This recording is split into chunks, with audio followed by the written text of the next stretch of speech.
The hellos then. Hello and welcome to this week's edition of Scarlet's Fever. Joining me, Big M, as always, is Catboy and special guest Kayla. How are we doing, boys? Very good. Thanks for having me on, lads. It's great to be here. So anybody So, who doesn't know Kalen is the go-to man for anything Munster. So host of Hey. let's get the promoting out of the way early. So you got your Red Army pod. Yeah, got the Red Army podcast talking about Munster every week, and we had our first interview this week. Actually, we talked to Alex Nankivell, which is pretty cool. Because Munster are actually world champions. If you didn't know, we bet the Crusaders. And for Yeah. anyone here who might be aligned to Bristol in any way, I'm sorry. That was the third, fourth place game. We bet the Crusaders. That's what matters. And then I also cover Six Nations at the moment. That yourself, you've been on already this year to talk about France, ironically. But we also talk about Six Nations on the channel as well, which is, as I said to you before we started recording, it's a hell of a lot easier than it was last October to recruit people to talk about Ireland at the moment because might as well get the joke out of the way. Ireland don't make World Cup semi-finals, so Yeah. Well, last year let's was a lot harder. should we do some just quick Six Nations chat out of the way? So you got to be delighted about how Ireland are going. Yeah, no, I am. I writing a piece this week for my own stuff and just kind of alluded to it. Like this is kind of what good teams do. They just bounce back and they hit the ground running. And I know France have been poor and probably made look worse by how poor they were in Edinburgh, but like that first performance was unreal. It was It was. it was probably Ireland's. I think you could argue it was Ireland's best away performance, just given how if in the Six Nations era, at least under Farrell, was Ireland's best away performance, which is really pleasing, and in Marseille as well. And then I was at the Italy game last week, set me back quite a pretty penny, as we all know. We could talk about that for an hour as well. But again, just defensively rock solid. Attack is purring. And it's ironic. A lot of discourse this week has been about Jack Crowley's kicking, and is that going to be something that comes back to bite Ireland? But looking at the stats, they're averaging 7.5 points per 22-meter entry. The attack is literally phenomenal at the moment. Like they're scoring tries from everywhere. so Yeah, seven and a half points. yeah, I can see how that's confusing. I think it's because we've scored a couple of tries stemming from outside the 22. Yeah. I assume that's Surely that that's how counts as an entry. If you cross the line, surely it counts. that's what I would have thought as well. So it's very confusing. But yeah, 7.5 points for free, and which is the best. And over double of England in last, which is Ireland England game is probably, I hate to get ahead of ourselves, but it feels like that's the Grand Slam decider, that one. It's not Especially the Imagine other you Ireland. lose that. I know. With the Unforgivable. hubris, with the hubris that's come out of Irish media this week, if we lose that, a lot of people might have to take retirement or redundancy. Like, some of the stuff that's been said about like everyone else has been rubbish and Ireland have been the savior. It's like, lads, I love seeing Ireland do this well. Don't get me wrong, I love it. I love seeing, our boy Jack Crowley pulling the strings at 10 and Peter O'Mahony as captain. But what makes the Six Nations great is the unpredictability. If Ireland win two Grand Slams in a row, that's not saving the Six Nations. It's the exact opposite. Like that's literally the target on our back. So if we do lose in Twickenham, which Twickenham's a tough place to go to, I know you talked about it last week on the Pirate Pod. It will be yeah, there's going to be a lot of people laughing, and rightly so. So I really hope it doesn't happen, but I just like to get out in front and say I don't condone some of those messages. So don't laugh at No, me, just I think laugh at No, the rest of them. I you think gotta if you gotta be proud of yourselves. You gotta back yourselves yeah, 100%, and you've done that. If you're not yeah. gonna do that, what's the point? Come on. Ah, yeah, but like, there's no point saying that we're the saviors either. Like, that's very New Zealand of us. You know, Well, you're joining the rugby championship next season, and now. yeah, I heard that, but then there's a rule you have to admit a World Cup semi-final. So, c'est la Oh vie. yeah, well, we'll take your place, don't worry. Fair. Yeah, So right. So I just wanted to ask what Caelan's thoughts of Wales are from the outside as well. Me and Mark talk about Wales all the time, and sometimes we get a bit sick of it. So, just Caelan, what your thoughts are on how we're getting on? No wins so far, but better than people might have thought. Yeah, I think this is the real reason you've asked me on this week, Hugh, because I'm more positive on Wales than a lot of people. I just get the sense watching this Wales team that's like, okay, they're a young team, inexperienced, naive, maybe things like that. That's going to be gone in a few years. And in a few years' time, they'll have, Dowie Lake, Jack Morgan, David Jenkins, Christ Shunza, Alex Mann. I don't really know which ones are the Scarlet Bears. So I'm sorry if I'm not naming Scarlet Bears. Jurgen Lloyd is a Scarlet Bear, so I'll go with him and then I'll leave it at that.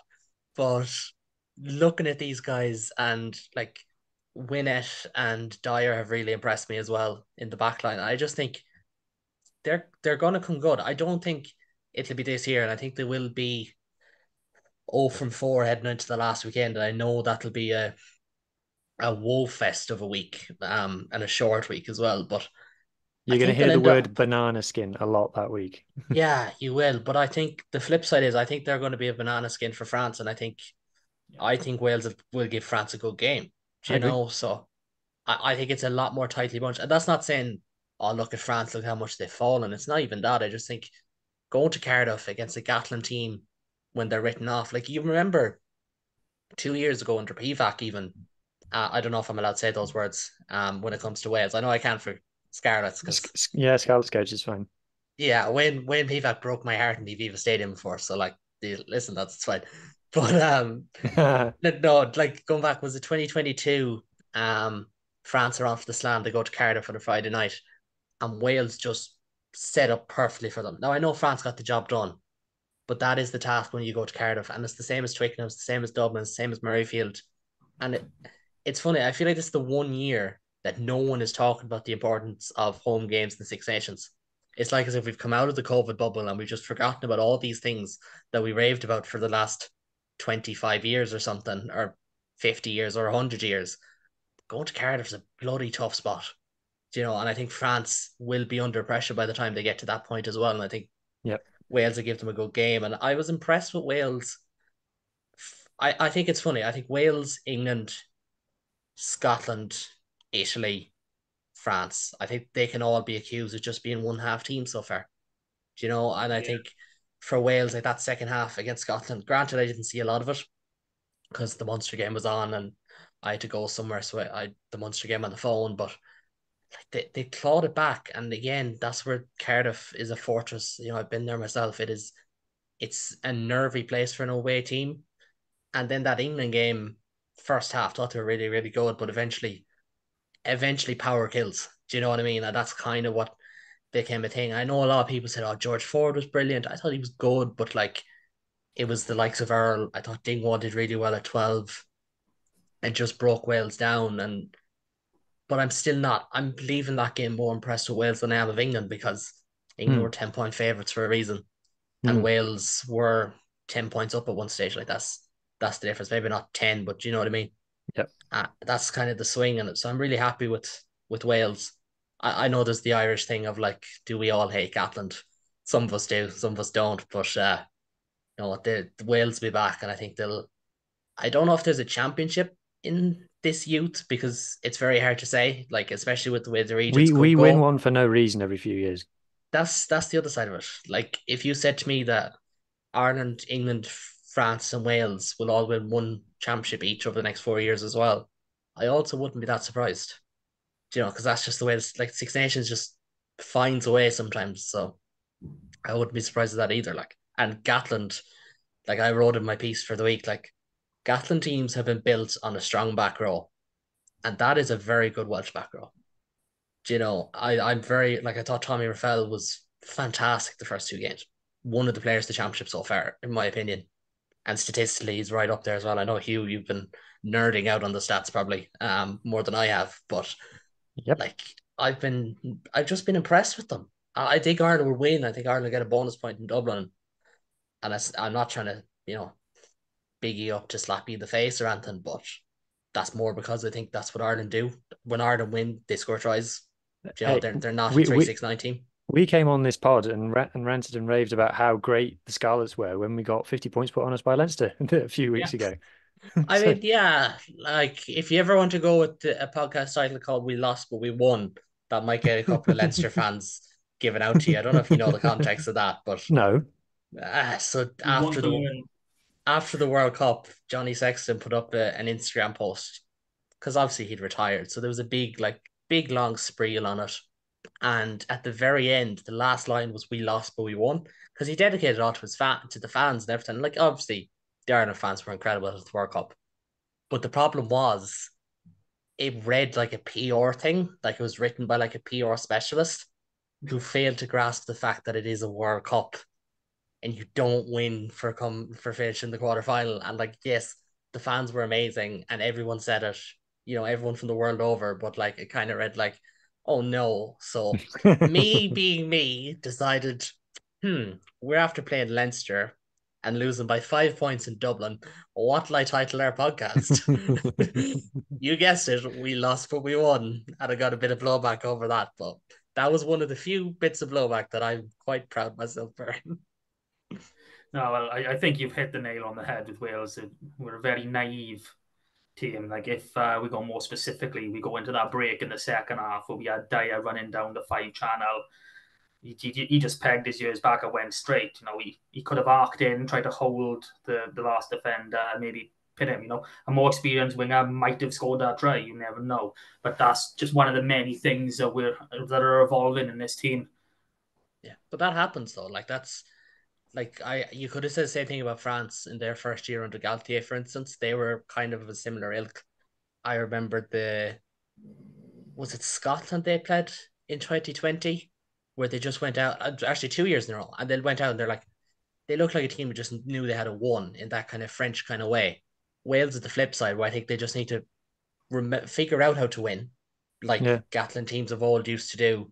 And then when they do, I think he will turn them into a typical Welsh mentality monsters team that once they put on that red shirt, they'll be The 10 foot taller.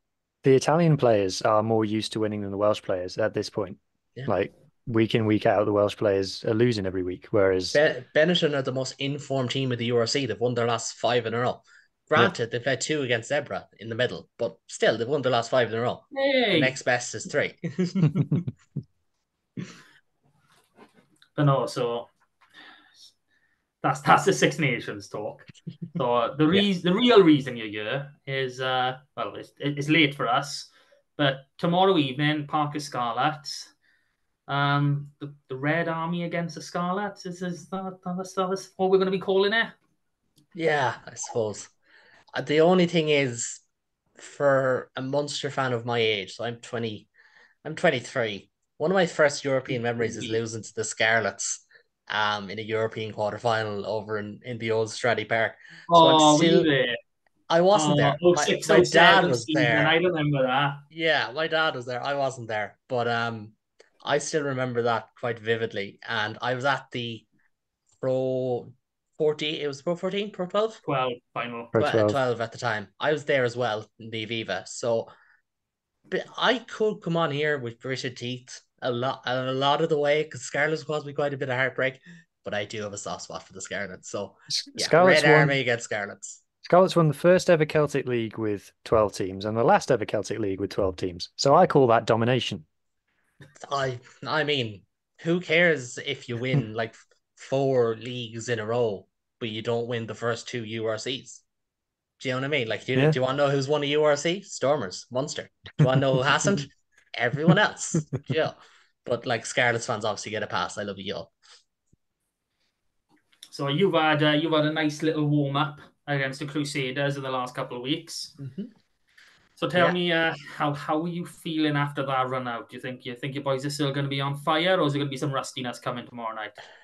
I think there'll be a bit of both. There's quite a lot of changes, just like spitballing here, but like whole new front row, whole new second row, new number 8. Yeah, but and then who's in that second row though?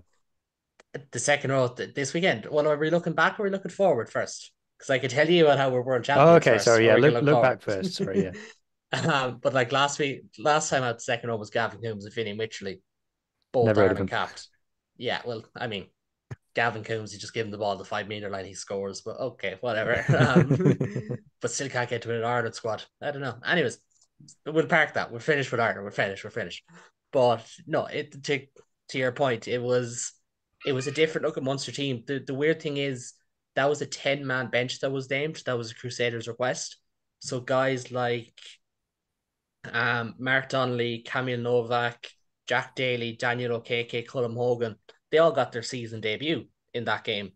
And Wow. then starting the game, you had the likes of Ruan Quinn, who'd barely featured, Jack O'Sullivan, who barely featured, Ethan Coughlin had barely featured, and they all got a run out. And like because of that, and I think because of the success of the Crusaders game in the week of, as I said, we spoke to Alex Nankivell, he said training was poor, but they kind of just like turned a corner. Do you know that kind of, and like sometimes that just happens with teams. They have a bad day and then turn a corner and they're fine. But like I have it here of the Munster 23 that features tomorrow.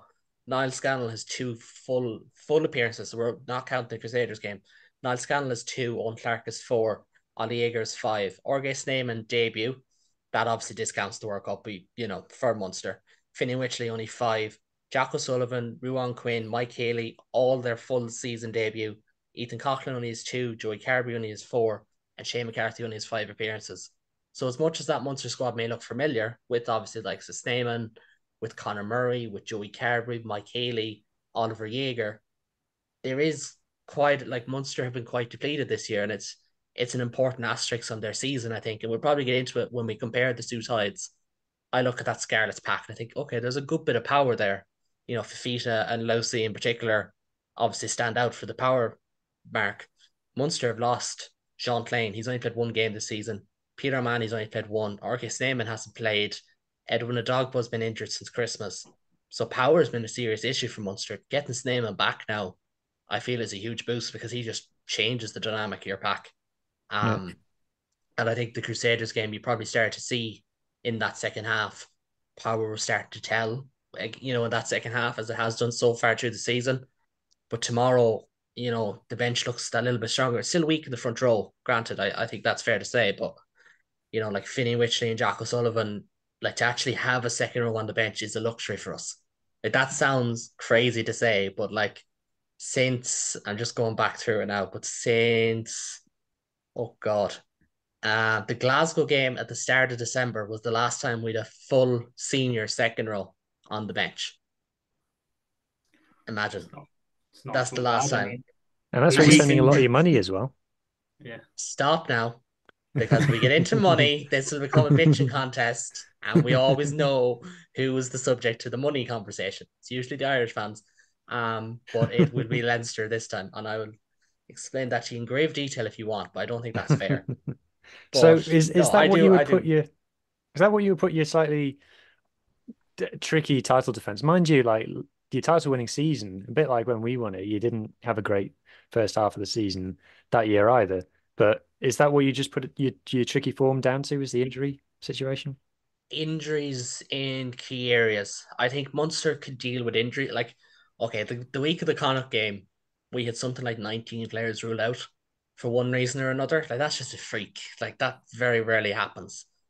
But injuries in key positions. So, like, we lost, apologies, I have it up here on my laptop, but like Dave Cocoyne has missed most of the season. Very experienced, powerful, loose head prop. Jim Barron and Niall Scannell have kind of one got injured and one was coming back, so they're our first two choice hookers. If there's any Bulls fans listening, apparently we're coming for 1 year hookers. Apparently, and Oh yeah, I don't mind that. yeah, but we don't know Apparently which it's one, Grobler. do we? Is We with apparently it's Grobler, but I don't know. It could be yeah. Vessels as well. But on that, I'm going to say that this is the difference that we are talking about now between rugby in Wales and rugby everywhere else. You were after one of the Bulls' frontline hookers. Yeah, We are linked with one of the Cheetahs, a Curry Cup team. That's the standard difference I with could we are preface looking it for though. our side ends. I could preface it. The lad that we have on the bench backing up at hooker started the season at Jersey Reds. So, Oh, we don't I'm mind not. Jersey Reds. We love Tommy Lewis. We got Scarlet's two B good boys team. for They were. No, I'm not using that to kind of be like, oh well, the Irish aren't rich. We are. Like, I'm not going to try and deny that, but like that's just we've just been in that kind of a hole this season. That's just kind of the way the season has gone. But just getting back to that, like, okay, tight head prop. They've stayed injury free. Touchwood, it says the same because Audie Jaeger has been immense. Like again, Sean Klein and Jorge Snyman combined have had one game of rugby for Munster this year. And like yourselves from watching Welsh sides as well suffer from this. when there is that severe power deficit at second row or in the tight five, it does filter across the side. And for Munster, who want to keep ball alive, they want that high paced attack so they can get their phase play attack going. When you're not winning your collisions in midfield, be it a Klein, a Stayman, even someone like Peter Mahoney and his ruck work and how solid that has been for years. Like he's only played 3 games for Munster all year.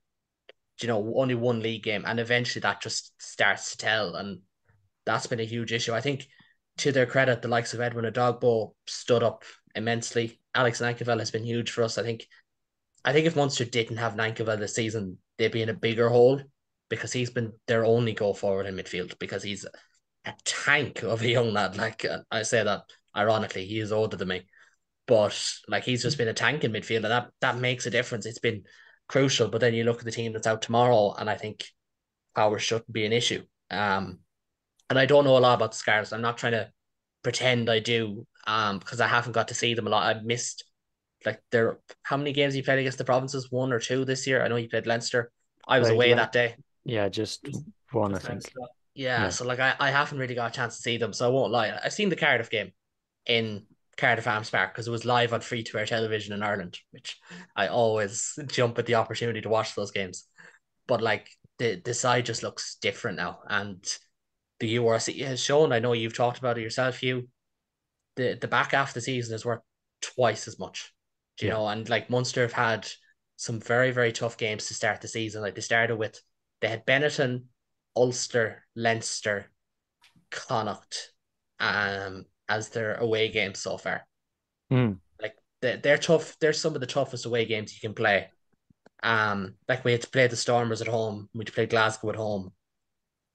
But now you look at the next 4 games and like, okay, fair enough. Scarlets, typically a tough enough place to go. Zebra, Ospreys is a tough place to go under Toby Booth. I understand you might want to take the piss out of them, but I don't want to burn any ties with the Ospreys Erie podcast. Hi guys, if you're listening. Doing them now. And then we've Cardiff at home, and I don't know if you've noticed, but Munster playing Cardiff at home and Munster playing Cardiff away is like it's like the difference from international down to A games. When we play away from home, we always lose against Cardiff. When we play them at home, we always win. So any year we've Cardiff at home is a huge bonus. But no, getting back to that, like injuries have been a huge part of the season, and now the team just looks much healthier, much fuller. And I think if Munster can stay healthy, and you look at the fixtures they've got left in the league, I think they'll safely make top 8, and I think they'll probably like that aim of making a semi final. I know they were thinking home semi final. I think that's gone from them now, but still at the same time, Leinster are clear number 1. No one Yeah. else is clear number 2. Someone could go up to take it. Maybe it's Munster. Maybe Benetton hold on. We don't know, but that's the beauty of the league, I suppose. Yeah, the fixture change in the second half of the season completely the way that some fans are feeling now about their teams, they'll be feeling very different by the end of the season, no Yeah. doubt. And Munster had it in Well, reverse last year. We had the toughest games. We had to go to South Africa at the very end of the season Mm. and managed to go unbeaten. You had Do you that know, weird like, game against us where you were winning like 30-0 or something at halftime yeah. and it finished. I mean, there was Charlie Williams came intangible. on. Yeah, there was intangible reasons for that with, a funeral the day before and all that, like, but that was just one of those really weird games. That was this time last year, wasn't it? That was Six Nations time. yeah, it was a Um, similar time.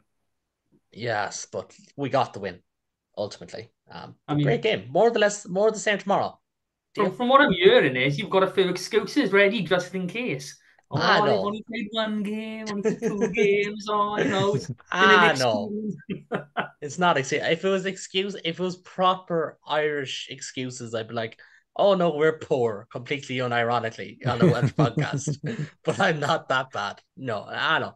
It's not the most cohesive team, but like, and I mean this is the greatest respect. I don't think that Munster team should go out and expect anything less than a win and potentially a bonus point. Because, like I said with Ireland earlier, when Munster win games, they score tries, and I think it'll be the same again. They'll probably look to go 7, 14, 21 as opposed to 3, 6, 9. So that has to Yeah. be the aim for them. And that Well, has to be the aim of the next 4 games.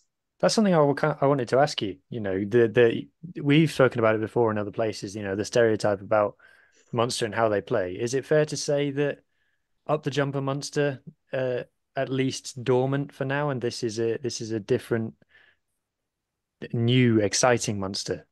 Yeah, no, it's gone. It's long gone. I think for anyone who followed top 14 rugby, they shouldn't be too surprised because Mike Prendergast, when he was at Racing when they got to the Heineken Cup final, and they were playing beautiful rugby at the time. Like if you remember, they'd Finn at 10, Fakatawa at 13, and Simon Zebo at 15. They basically had three playmakers across midfield. Now Munster won't go for that. They'll settle with two. I think that's enough for our heart. But they do want to play the ball. And like I think if everything clicks tomorrow night, where you'll notice Munster and their attack flowing is on phase 2 and 3. They'll hit up, they'll do the normal stuff, but like especially when Crowley's been at 10. I know it's Carberry, it's a different 10. We haven't seen a lot of them over the last 2 years. But when Crowley's been the man at 10, often in that second phase, you would see him. I think Squidge pointed this out actually. You will see him throw that dark pass that'll cut out two defenders. And then you'll see Craig Casey hitting at 9. I know he's not there either. And again, it'll be the same thing. He would throw that pass that beats 2 or 3 defenders already. He'll commit them, maybe even 4 defenders, and then you're on front football. And that's how Munster have kind of tried to play, and they look to keep teams going. Probably the only issue has been this year, as I said, with power, but a little bit of a fitness issue as well. I think last year they were one of the fittest teams in it, and it showed in the final and in the semi final. Maybe not this year, but yeah, when they did get that attack going, it's phenomenal. And I suppose the only thing is, and I mean this with the greatest respect, Murray and Carberry, probably not the prototype of Munster halfbacks and what Mike Prendergast wants. And that's been shown in selection. Like they've had no problem saying Craig Casey's their number one or that Jack Crowley's their number one guy in those positions. And there's a reason why there's a better chance of both of those guys playing against Scarlets next year outside of the URC than in it. Because obviously Bordeaux have signed Joey Carberry, and it looks like Conor Murray's gone as well. From what I'm hearing, there's your mini exclusive now, but it that looks to be the case, and it's not really surprising. He's not the system fit anymore, but that Well, he's says been something released as well. from Ireland camp for this game, so that tells a story. Yeah, himself and Ian Henderson released. I don't think I've ever seen that before.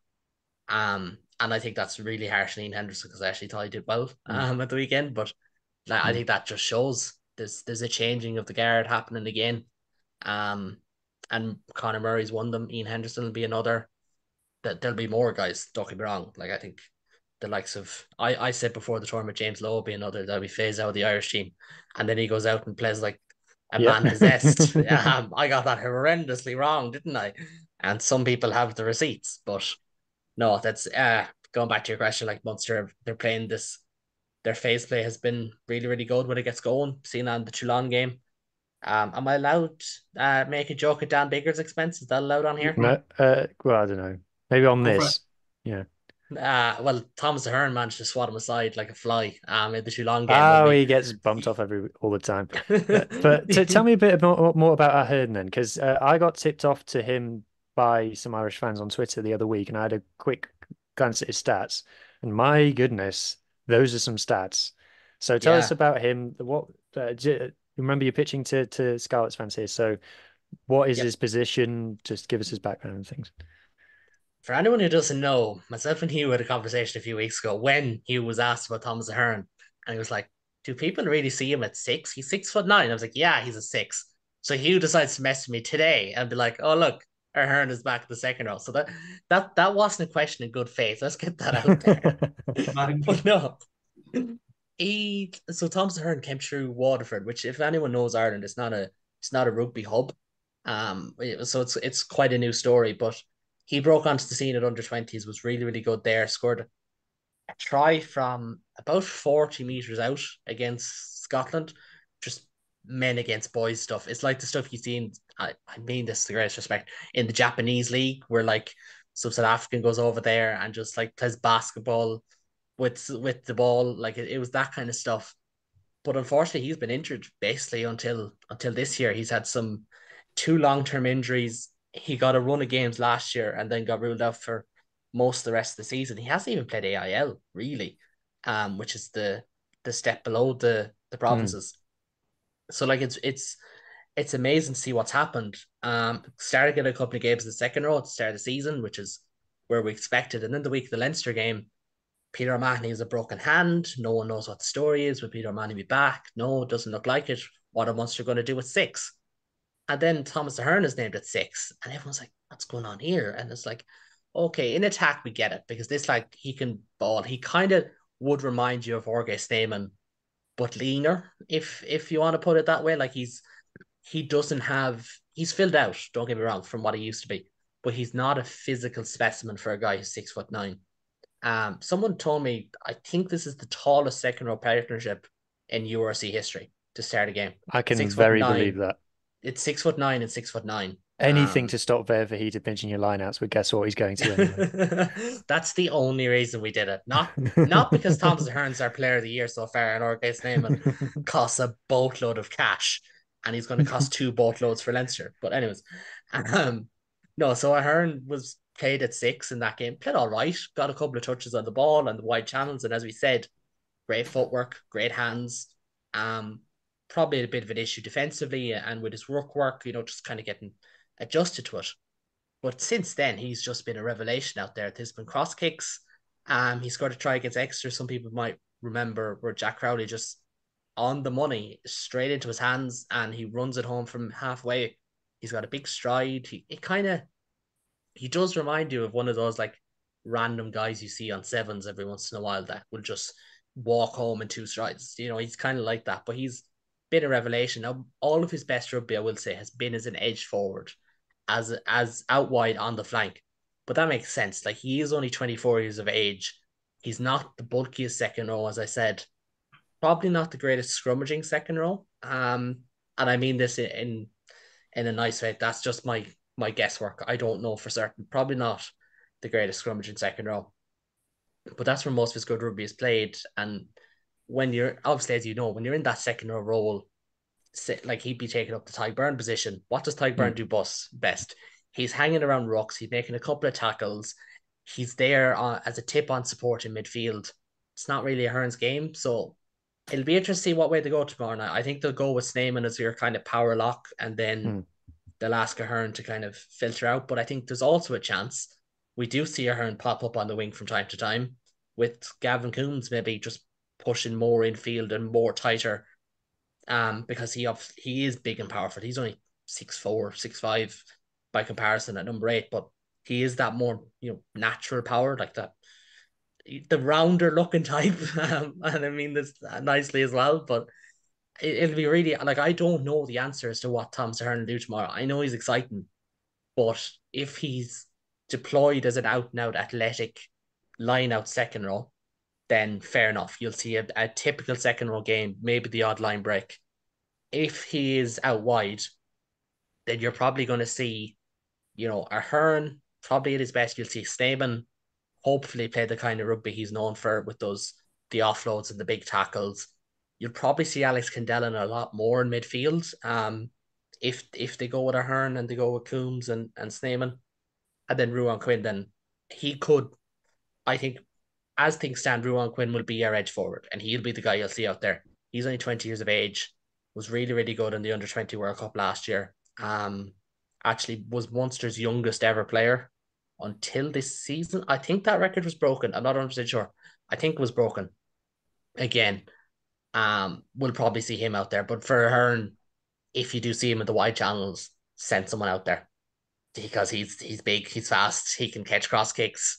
If you've ever watched Ryan Baird at Leinster, it's kind of the same thing. That's kind of what you're expecting from him. Again, my answer is Fifita. Fifita for everything. So, where do you think the weaknesses are for your Munster side? Where should the Scarlets be focusing their attack? Attack-wise, I think they can get to the fringes and they can get a bit of change. Now, Munster have been statistically one of the best teams defensively in the league all season and last season.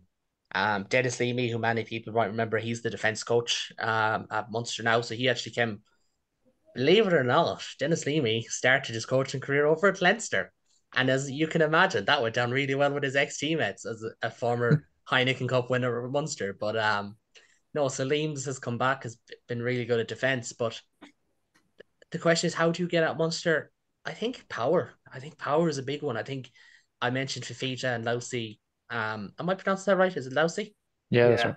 Pronounce Oh. it however you want. No one cares. The amount I of care. the amount of different. You've said it yourself with you and him. I mean, come on. There's so many different ways. I mean, people are lousy, and it's like, oh, you can't call him that. It's not right, man. You see, that's what I was trying to stay away from as well, I would say. But he terrifies me. He's a big man. But they're kind of the guys that you Scarlets will need a big game from.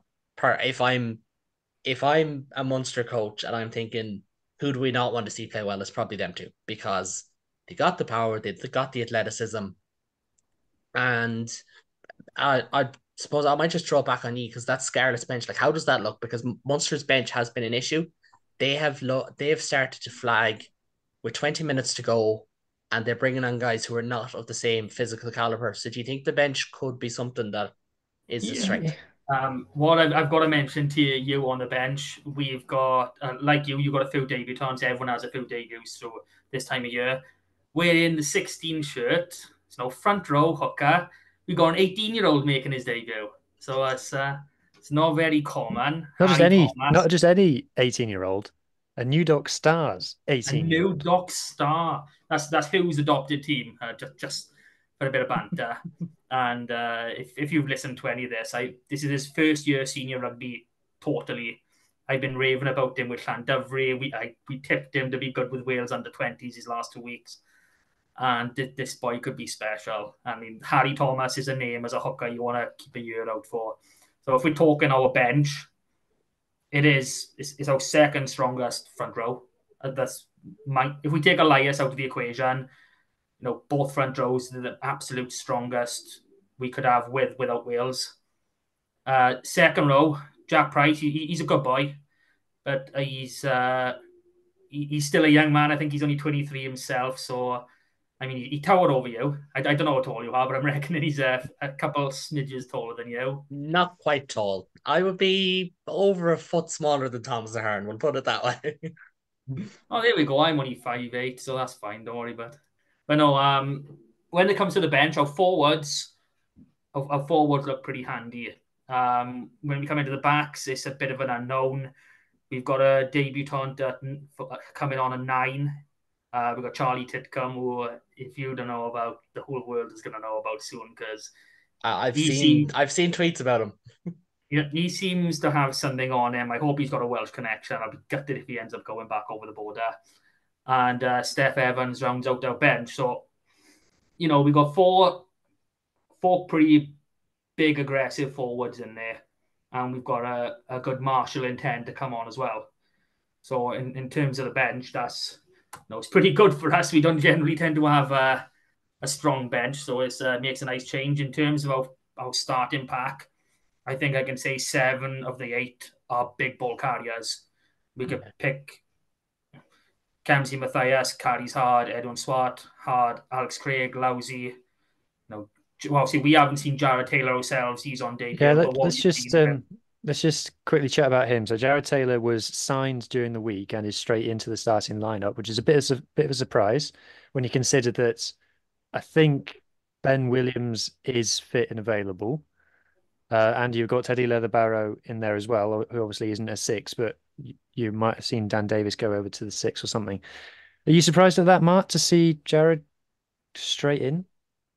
I'm not surprised. I'm more concerned because the fact that we've been told he only arrived on Monday. So he's literally had 3 proper days training and he's apparently knows all our systems and everything. So I'm more concerned than anything. I've no doubt he's going to be a brilliant player and a brilliant player for The us. clips going around of him have been very impressive. Yeah, it's a highlights reel. Anyone can make a good highlights reel if you've got enough footage. You're going to That is find 10, something I 15 agree with. seconds. I 100% agree with that. Anyone can be a good highlight reel player. It doesn't mean they're a good player. And I mean no disrespect to the guy because I don't know who he is, but like I do No, agree with that point.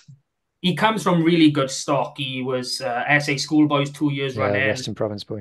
into the under 18s. He pulled himself out of the baby box to focus on his own education. So, big respect for him doing that. He was a player of SA national interest whilst he was in that age grade as well. So there's got to be something about him. So I'm excited to see what he can do, but I'm also concerned at the same time that not that our defense has been any good this season all round, but if he's going to slip out the systems, you're going to expect it with only 3 proper days to learn it. Yeah, and I think, am I right in thinking that this is the first game this season that both Loucey and Fafita have played together?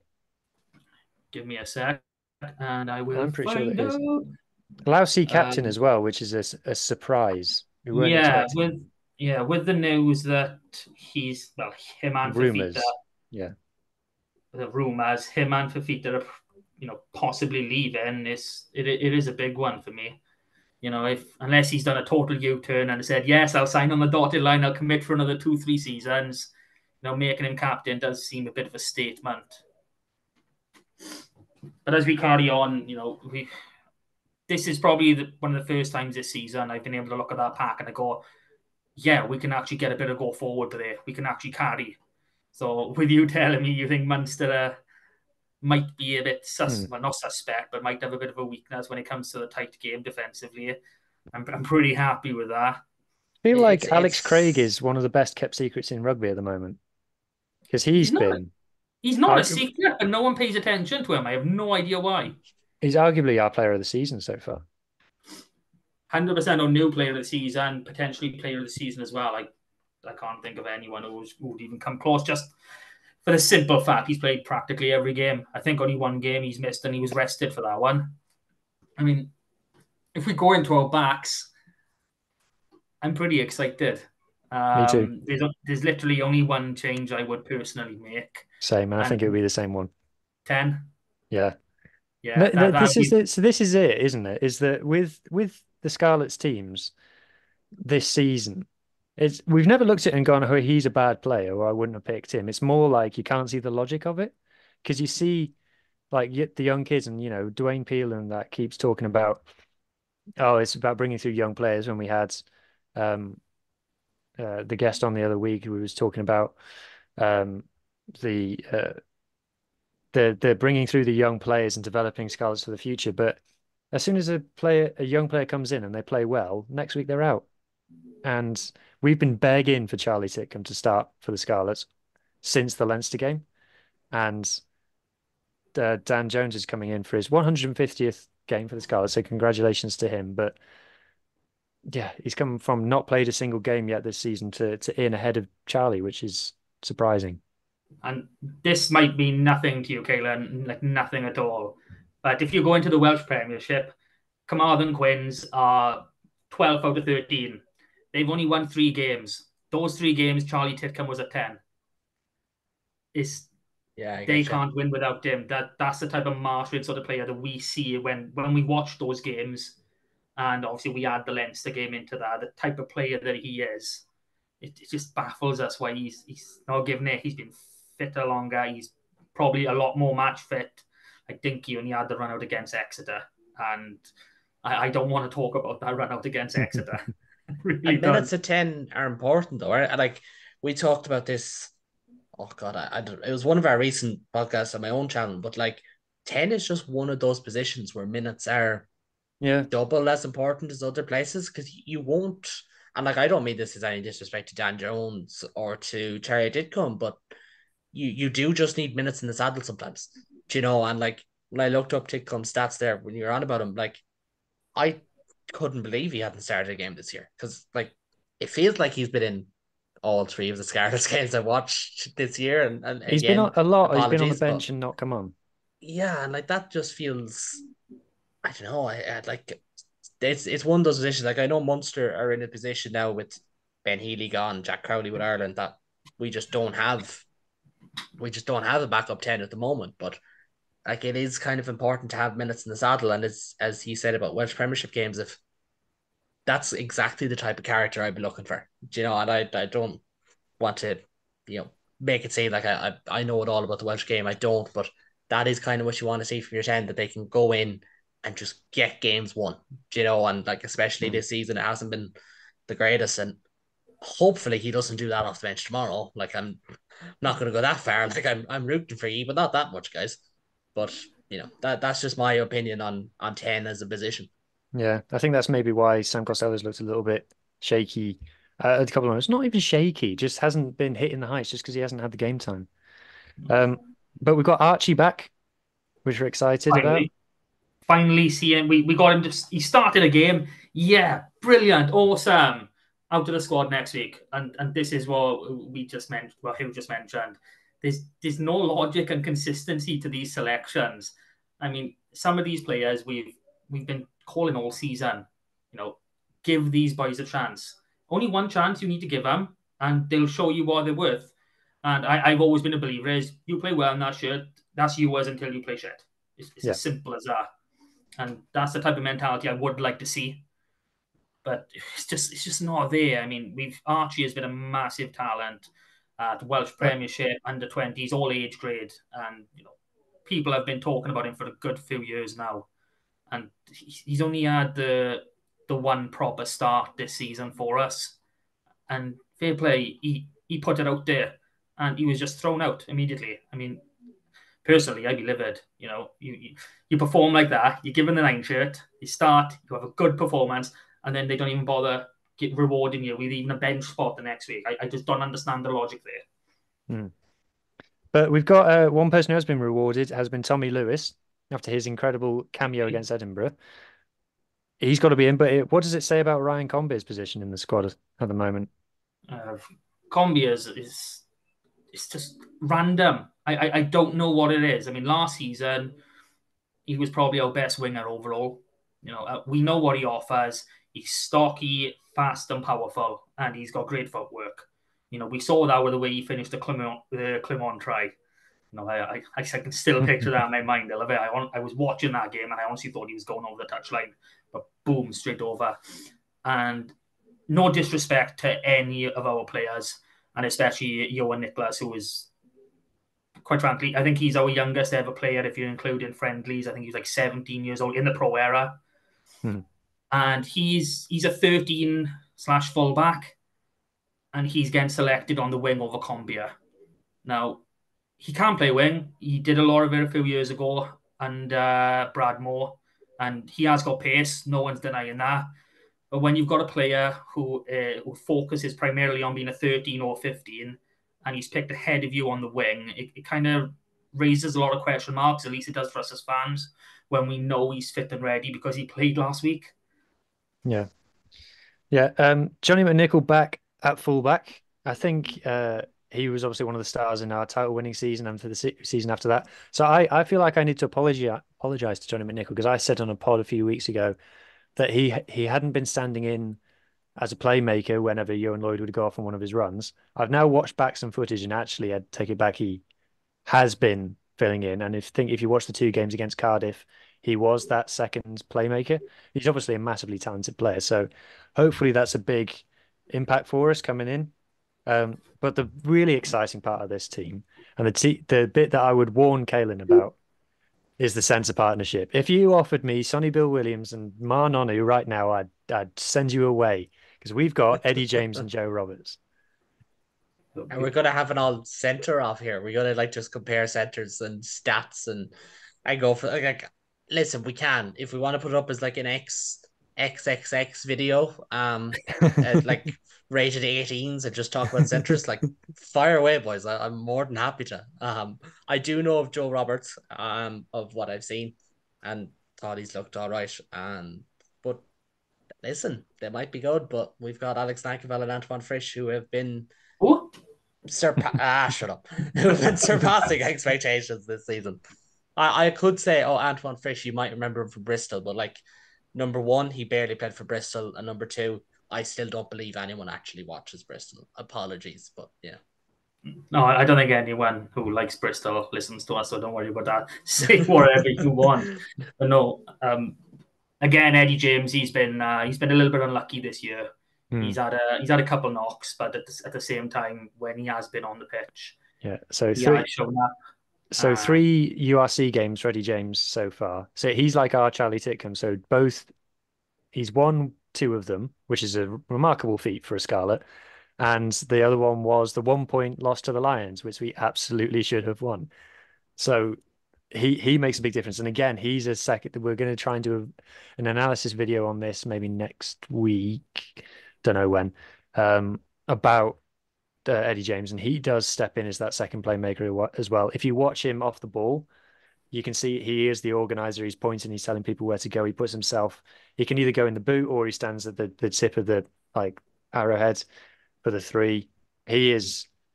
He can run. He can pass. He can do a couple of really nice. He's our only center who grubbers. Like I don't know if grubbering is banned in the Scarlets, but he's the only one who does it and does it well. Bring it back. Bring back rubber kicks. Can never have too many. I think the best part for Eddie James when talking about that style of game is up until he was 17, he did play as a 10. And, okay, he wasn't involved in any of the setups. He missed out on the Dewar Shield and the original Rag, which is basically the progression at the younger ages for us down here. But he must have shot up about 6-7 inches, up and out, because the year later he was playing 12 and he was walking through boys for fun. And, I think he's, what is he at now? He was about 6'4", about 100 kilos, something like that. So he played a lot of rugby at 10, so he has got that knowledge and experience in his younger years, admittedly. So and his partnership with Joe Roberts as well works. It just works. It's one of them. It is.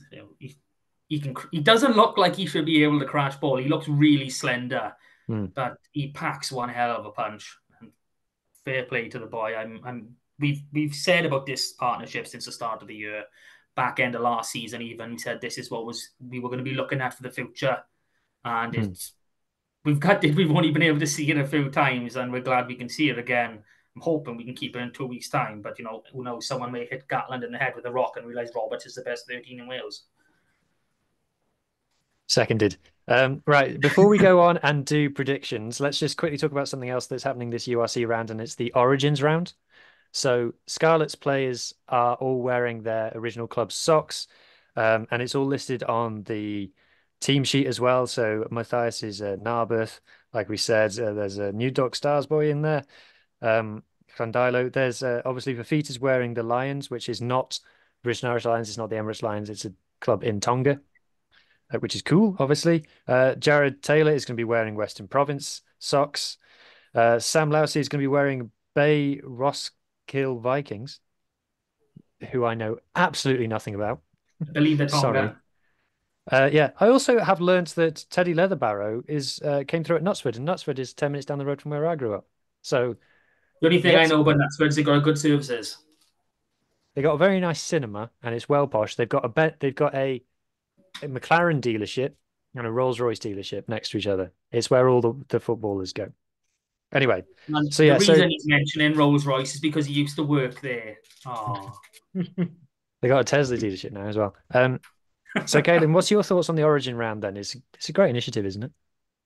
Yeah, no, I've been critical of certain things the URC have done, sponsorships, NFTs, things like that. But if there's two things I've loved, it's been the Unity round, and I like the idea of this.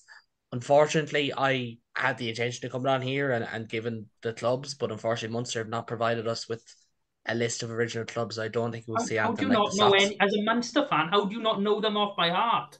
It's well, terrible. I could give the old Leinster answer of, oh, well, half your guys are ours, but like, it's not that. It's like, I genuinely just don't know the original clubs of half of these guys, because some of them, like, even I know their AIL club, like, say, Ruan Quinn is at Young Munsters, but I know he's not Young Munsters, for instance, and like things like that. But I probably should know these things, but I don't. But Munster did not provide it, but I do love the initiatives.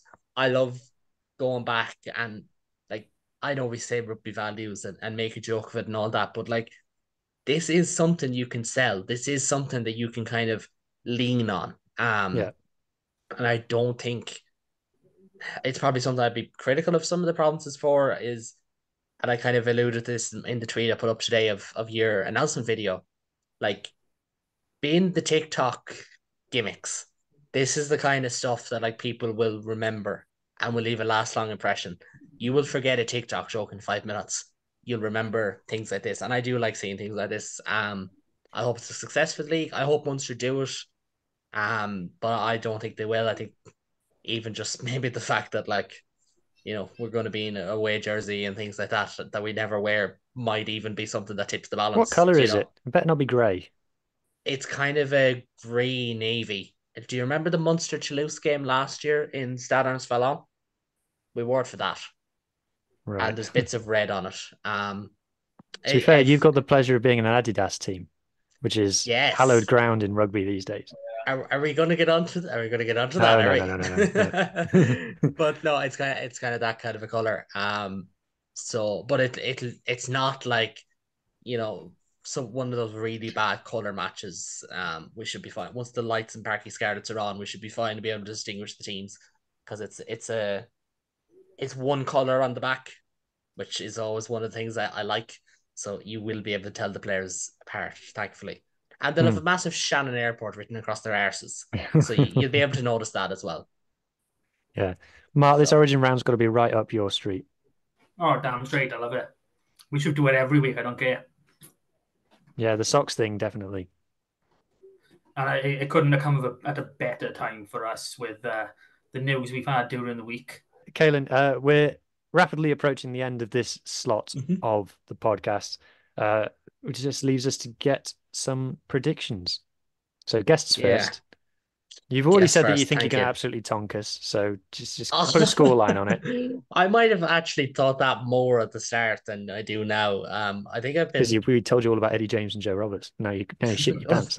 Well, you're talking about them like Scarlets aren't a team in the bottom half of the league, which they are, and I kind of had to remind myself of that. And I mean that in good faith. Like you kind of scared me a small bit here, guys.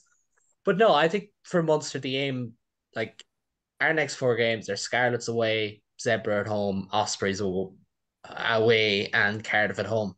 We've got to be aiming for 18 points. Like that's just the way it is. And I don't Yeah. care if it's 26-24, like for four games. I really don't. But like we do actually have to be aiming for that on four. And like when the going gets tough, we need to see this Munster team deliver again. And I I know it's a roundabout way of looking at it, but like I think we've got a good pack out there. I know what I said about the power thing, but that's mainly been off the bench.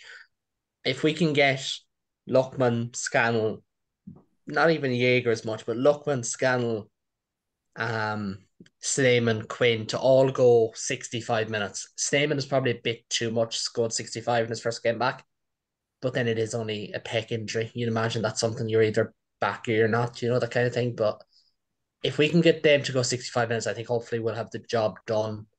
And then I won't be as worried when the bench comes on. But there is that bit of doubt. There always is. And like we need big games from Conor Murray, from Joey Carberry. I think, Mike Haley, it's his first game back at full back. And like I know Mike Haley is one of those guys who's rare to go even when he's injured, but like if you're gonna come back with a bang, mate, like now would be a great time to do it because it's never any harm. Now that said, I don't think he'll go 80 minutes either. We've got Shane McCarthy on the bench. We don't often pick a back three on the bench, but I think that could be part of the reason. And Shane Daly will go back to full back. If I was to call it, like I go to back Munster. I back Munster most weeks. The last time I didn't back Munster was the Toulon game, actually, which we went on to win. And then I backed Munster for the Northampton game, which we went on to lose. So here you go, Scarlett, you're going to win because I bet on Munster this time. But no, I think they'll win. I think they'll get a bonus point, but again, I don't mean that with disrespect. I think that's more because of our style. I can see us scored 4 tries and only A winning by losing 10 bonus points. point, I agree. Stop it. But I could see it being like, 31-21. Do you know what I mean? Or 31-19. I could see like a game that's closer than Munster pick up the full 5 points. It could be close to that. But you don't like these are the games that are always scary in some ways, like for every fan, because you come into it thinking, okay, we're well versed for the internationals being gone, and then you look at it and you're not, and like that's always a concern. Like Munster's worst game of the season was when they got all their internationals back this time last year. Like that was their worst game of the season. Like so, maybe we're going to have one of those games. I don't know, but they need a big win. Munster have not won back to back games yet this season. It wouldn't be back to back league wins. It wouldn't be back to back competitive wins. It would literally just be Crusaders in this if they do it. Now's the Wow. time. now's the time. Yeah, like they've had 2 draws in there. Don't get me wrong, after wins, so they've gone 2 games unbeaten across the season at 2 different points. But no, it's been a weird run. So like, need to start delivering. And like I don't like Munster are in a rebuild. I probably should touch this area. They are firmly in a rebuild. You will see the likes of Peter O'Mahony, Dave Kilcoyne, Simon Zebo, John Ryan, Conor Murray, stalwarts of the team being gone in the next 2 years, and more than just them. But in terms of this season, got to win. And I'll go, yeah, I'll go 29-19. I think Not even a Munster by bonus about 10. point. No, oh, Man, sorry. Yeah, sorry. 29-22. there we We don't go. I'll concede take more that. than 20 points too often. So that's my only thing. But we Oh, don't score worry, like, you'll be conceding more this week. hey, there we go. Well, Steph Evans and Johnny McNichol both being on the field at the same time will give me flashbacks. So We yeah. don't. It's not the same, Steph. We've said I we've said understand that. things.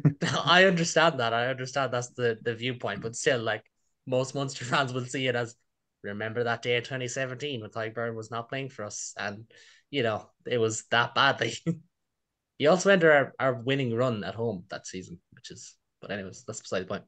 Wait, you know, breaking winning home runs and going on to win the league title is something we've shared in recent years. So good on us. True. Okay, so Kaelin reckons Scarlets will win 29-22. What about you, Bill? We don't put exact score lines on it around here, so I'm going Scarlets by 3. We always pick Scarlets to win, Kaelin. So there's Okay. If you don't, but why? the thing is, it's been getting closer. Every day things have been getting closer. And it's got to click at some point, so why not tomorrow? Yeah. And why not in 2 weeks' time? Like, can it be in 2 weeks? Like, who do you play in 2 weeks' time? Connor, Genuinely. and you Oh won't yeah, count. beat Con. Yeah, beat Con. Feck off. Beat Connacht. Like, come on. Like, listen. I know.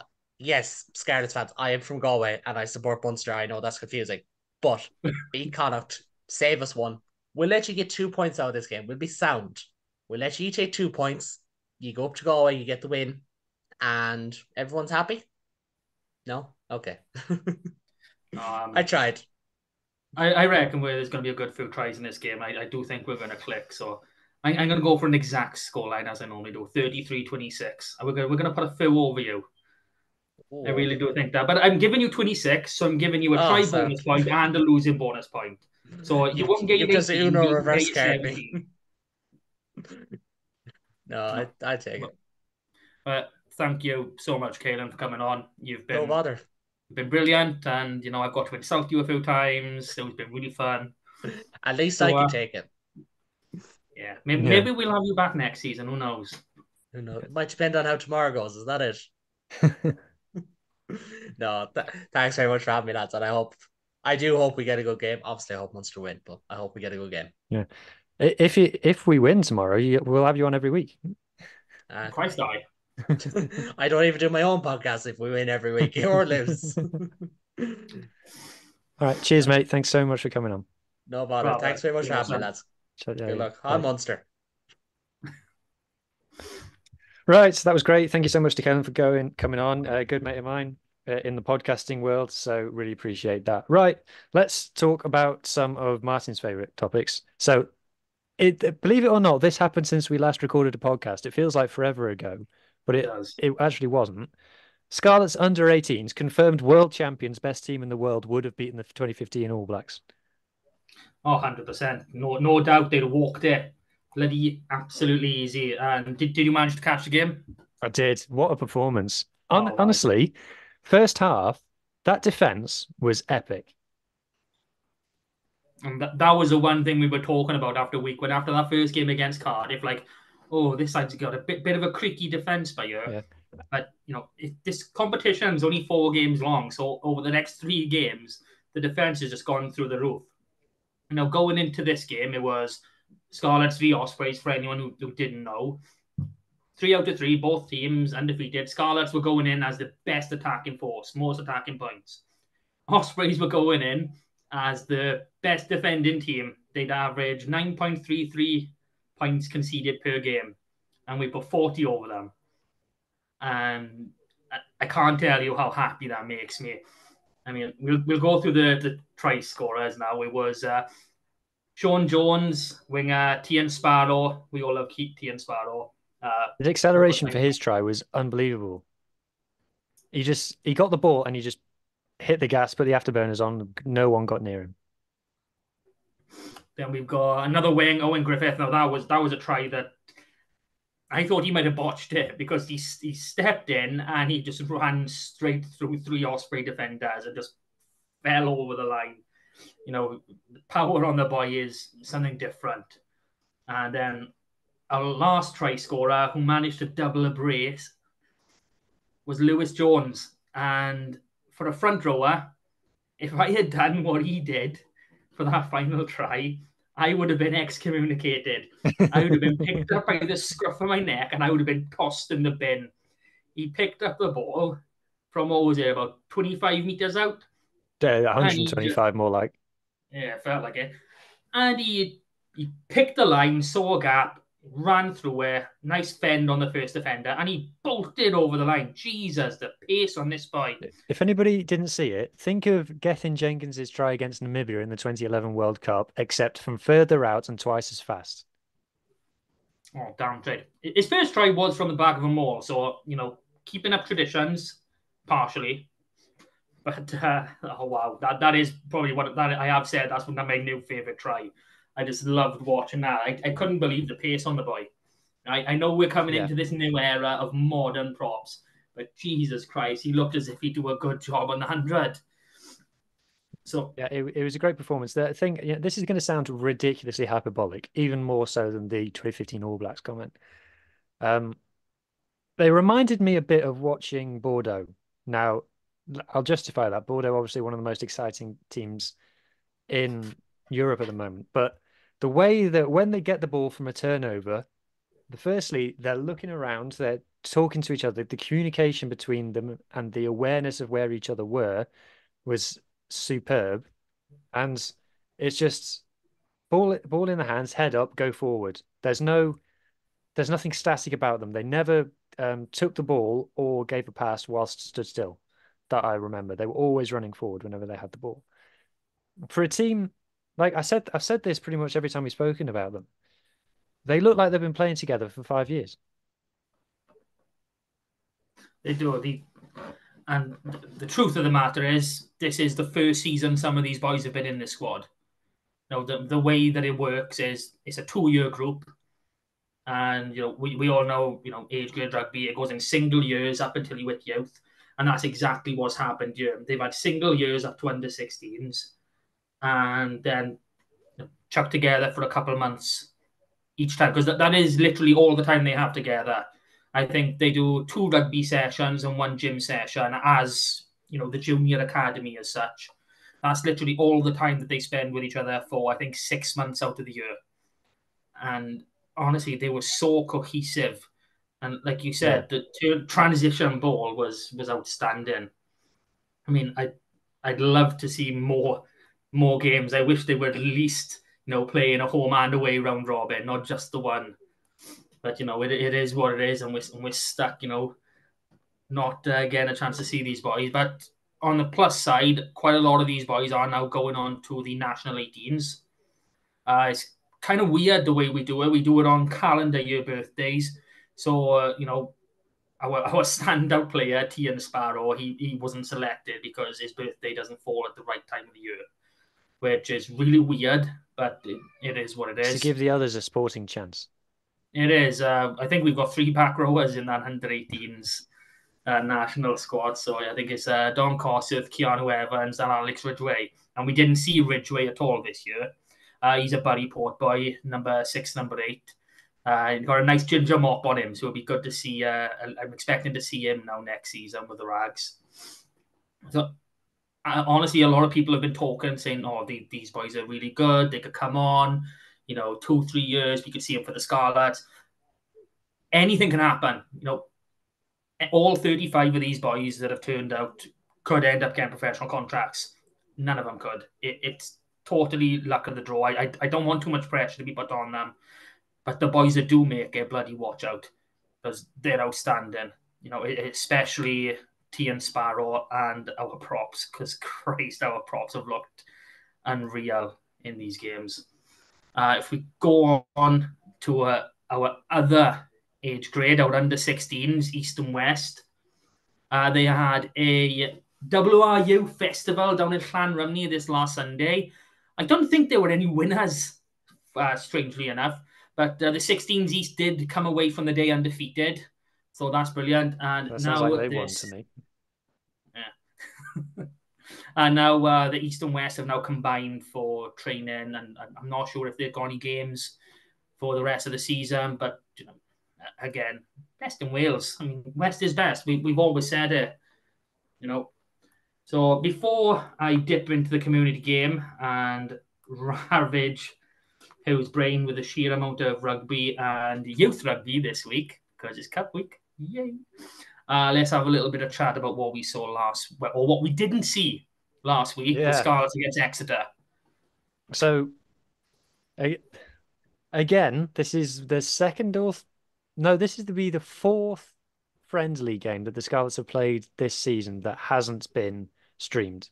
So, obviously, the Barbarians game wasn't streamed, which is difficult to believe. I don't know how we managed to not do that. Like Ospreys in Cardiff and their pre-season fixture streamed that, but we don't stream games for the Scarlets apparently. I don't really get it. I understand that money's tight, and I'm sure that it would have cost a couple of quid, but literally one camera on halfway would have done it. Like it was played at Sandy Park. It's not like they don't have the facilities for it. I'm sure they had a camera. To be fair, a little bit surprised that Exeter themselves didn't stream it. You would normally expect like an English Premiership team to stream the game. So to be fair, it's not all on the Scarlets. But yeah, it's just frustrating. We as fans, we want to watch our team. And not everyone can. I know a fair amount of Scarlets fans did make the trip to Exeter, and fair play to everybody who did. But for those of us who couldn't, it would have been nice. And it just always feels like the Scarlets are behind the curve on online stuff to me. Compared to the other regions, and it feels like we we think our audience are all like 65. And so whenever we're promoting stuff, it's always with like physical signs or call this number or something. And it's not, it needs a bit of a refresh. Like we've seen today that the video announcing the team with all the kids, that's gone down really well. Got to be honest, some of the other regions have been doing that for a while already. Now, but we love it, more of that, and I'm just encouraging the Scarlets. Please just put a bit more oomph behind the online stuff and make because remember, the game is only 80 minutes a week. So in between all of those 80 minutes, you've got to give us something to be looking at and talking about in between. Like, look at the announcement videos that all the other regions are doing for their signings, and we're just like, here's a photo of him. Look, he's signed. Like, it's just something. I don't know, Mark. What do you think? Am I being harsh? No, it's come up quite often with Crease 16 as well in the meetings. It was very much, a focus of they only think they've got 50% of the full-time equivalent people working on the social media side of things. So to put that in perspective, there's only 3 people currently employed by the Scarlets to work on the social medias. I'm not too sure what they do exactly, but apparently they want 6 people in that position. So when that happens, how that happens, I don't know. But that was their side of things. Let's say when we talk about that, but not streaming a game. I mean, they've got all the cameras there for their own analysis. It's not an extra camera. You could have literally set up a phone on a little pod, looking at one of the laptops that's showing the game from the main camera, and hit Facebook Live and just done that. And it would have been literally, it would have taken 30 seconds and they could have done it. It would have been no issue whatsoever.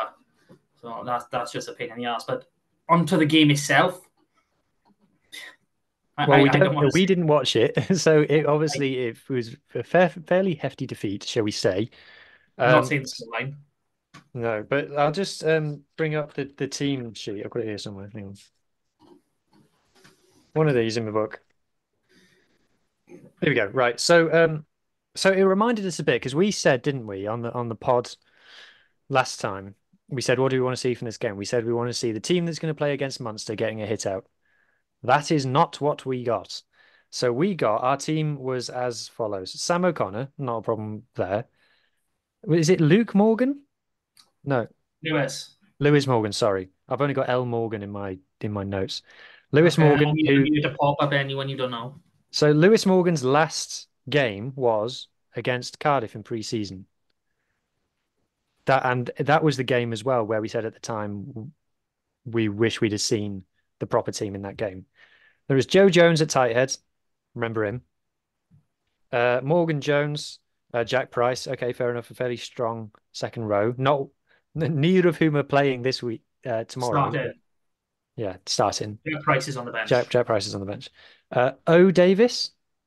Owen Owen Davis. Davis? He's a Llandovery boy. He's someone actually asked a question on, I think it was on Twitter, quite a few weeks ago. I said, is it anyone in the Llandovery side who you think might be able to make it at the Scarlets? And he was one of the boys I picked up, and from all accounts, he gave a good show of himself. Okay. And then Luca Giannini, who we know. You know, Neckley Wanderers boy. He should be with the under-20s now. And then Carwin was back. That's good. Again, not playing this weekend, which is, you know. Then Ethan Jones. So Ethan Jones' last game. Evan, sorry. Evan Jones's last game. Cardiff Pre-season. pre-season. Hasn't even been on the bench for us, I don't think, since. He's been, I think he was with the Quins start of the season, And then and he's gone back to RGC. he went back to RGC Christmas time. So I really don't know what the plan was with him. He was But partnered by Charlie Titcombe, who again was his half-back partner against Cardiff in pre-season. Charlie Titcombe, who's had one start for us, as we mentioned it before. Ryan Combe, again. So it's the same 9, 10, 11 as played against Cardiff. We've spoken about Combe. Scott Williams got a start, first start for us this season, and scored a try. Again, nowhere to be seen. He was captain in this game. Then was Gabe McDonald, Tommy Lewis, who again, Tommy Lewis wore the 14 jersey in both games as well. And then he is starting, yay! He is starting, yay! And then Jack Davis, who I have to say that Jack Davis is the most Scarlet's name. And then the bench is like there's a guy on there called Plessis. Will Plessis, he's an under-20s boy. Is he South African? I have no idea. He played for Ammanford at the start of the season, and I haven't seen him since. I believe he was named. I think he might have been named in the under-20 squad. I'm not 100% sure off the top of my head. Okay. So but he is a young back rower. In terms of first liners who were in on the bench, you got Harry O'Connor, Ewan Shenton, who we haven't seen much of, but we believe he would have played more if he wasn't injured. Teddy Leatherbarrow, Ben Williams, Archie Hughes, Eddie James. Leatherbarrow withdrew pre-game. Oh, did he? Yeah. Well, he's on the bench this weekend. I know, so at least he's fit. That's the main thing. Yeah. So try scorers, I think Jack Davis was involved in 2 tries, scored 1. There was a very nice try. Sorry, he was involved. Lewis Morgan picked up a try off the back of a maul. Nice to see it. And then for Scott Williams and who had the other try? Combia. Jack Davis was the main man. He was the provider. He gave the try assist, both big long breaks, and it looks as though he had the most impressive game, or he's come out of it with the most stock improved. According to Harley, who was there, Titcombe and Tommy Lewis both looked very good, which is no surprise to us. Always looks good. The one thing we have seen is Tommy Lewis is try saving tackle. And if this is what this guy is doing in exhibition games, it's nothing more than that. Think of the work rate you're going to get when you're in a proper URC competitive game. It's just another level. Yeah. So cool. And like I said, a good. The rumor is about 1,000 people were there. These things tend to be exaggerated, but however many people were there, like I say, shout out to you all. And I hope you managed to enjoy your day out. Apparently, they were all singing their hearts out. So yeah, that's good to see. Right. what are we on to next? So we've done the Exeter game. All right, do you want to rattle through your community results? I've held you back for long enough. I normally do this first. I know, but we had a sweating. guest. We had a I'm guest. sweating. That's how bad it is. We've got quite only a handful of results as usual doing the Six Nations, but it's a foul week, so we've got a full roundup of club rugby to come through, and it's cup time with the youth boys. So we've got 12 quarterfinals to run through with them. So as always, we start in the Premiership, and the Drovers had a nice run out against Swansea, 45-19 winners. Now, we spoke a bit about a month ago about, Drovers are on a bit of a slump. They're winning, but they're not winning by as much. So they've gone away to St. Helens. They've won by 45 points to 19. We had one boy in there, Josh Morse. He's another under 20. This is his first start of the season. He's just come back from injury. And they had 6 boys in that Scarlets team for Exeter. So you've taken 6 first teamers out of the Llandovery side, and they've still won 45-19 away. I know Swansea are not exactly top end table, but it still takes a job to do that. So the entire Llandovery squad is really something different, especially this season. If we go on to games for this week, Llandovery are away at Neath. And just give us the 5 points now. I mean, they might as well, but at the same time, with all the news we've had come out this week with the EDC, I would like everyone to pick themselves up. Even if you don't bother going to the Scarlets game tomorrow, go watch East Llandovery. Get a bigger crowd down there than the Ospreys have on Sunday. Just put two middle fingers up to the WIU, because the decision they've given is a load of bullshit. And we've had no clarity whatsoever about why they've been disincluded, other than they think these WIU want Cardiff in there. And that's as far as it goes. So the other game, we got Carmarthen Quins are also away, and they're away to Swansea. So they don't have the talismanic Titcombe, but there's a chance here that they might pick up a win. I'm really hopeful, but we know how far me and hope goes.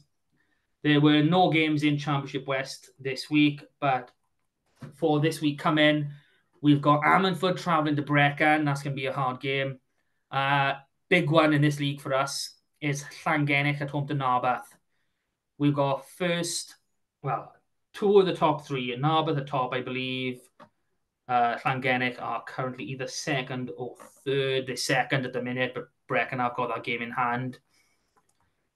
This is a pivotal game, just because we know we talked a fair bit about Narberth, and when they finally face Brecon, they beat Brecon, so they should go all the way. But this is going to be a big test for Llangennech, because they've come back really strong since Christmas time. And I'm excited, but I don't know where to put my excitement, because I want Narberth to come all the way and they're going to be in the Premiership with everything that's going around. But I want to see what Llangennech can do. I'm really excited with how these boys have played over the last few months. I mean, they put like 70-odd points over Crymych. And, Crymych are literally up there, top half of the table. It's not an easy job to do that. So this is going to be a big one to see what happens to second place. Other games now in Championship West for this Saturday. We got Crymych away to Maesteg Quins, and Newcastle Emlyn are at home to Talavera. Okay, down into Division 1 West, I had only one game to talk about from last weekend. Hendy going down 17-28 to Wyniled. Games for this week, Titanic clash again. Buryport at home to Llanelli Wanderers. Felinfol are at home to Gosainan. Aberystwyth travel to Gowerton. Whitland at home to Wyniled. And Hendy are playing Kidwelly. For the first time in a good few weeks, we get to talk about 1 West Central, and Brynaman are going away to Skewen. Into 2 West, one game from last week, and it was a fair bit of a shock to us all. We did say that this was one to keep an eye out on, but we didn't expect it to go this way. Tenby going down 29-19 away to Lacha, and that has opened up Division 2 West even more. There are a lot of games in hand there, especially for Tenby, but I think if you look at a maximum point, I think Locha now lead the way, which, as we say, no one likes Locha. So it is what it is, but we'll move on. And we're going to games for this week. We've got Army United at home to St. Clair's, Carmarthen Athletic at home to Croyce, Fishguard at home to Lampeter, Milford at home to Mumbles, Tenby travelling to Nant Garedig, and Pontyberem at home to Locha. 3 West A now, and one big game from last week, Haverfordwest winning 24-23 at home to St. David's. St. David's been doing really well this season, so fair play to them. They put up a hell of a battle. Games for this week, we got Haverfordwest at home to Aberaeron, Llanybydr at home to Neyland, Pembroke Dock Quins at home to Cardigan, and St. David's at home to Pembroke. No games in 3 West B last week.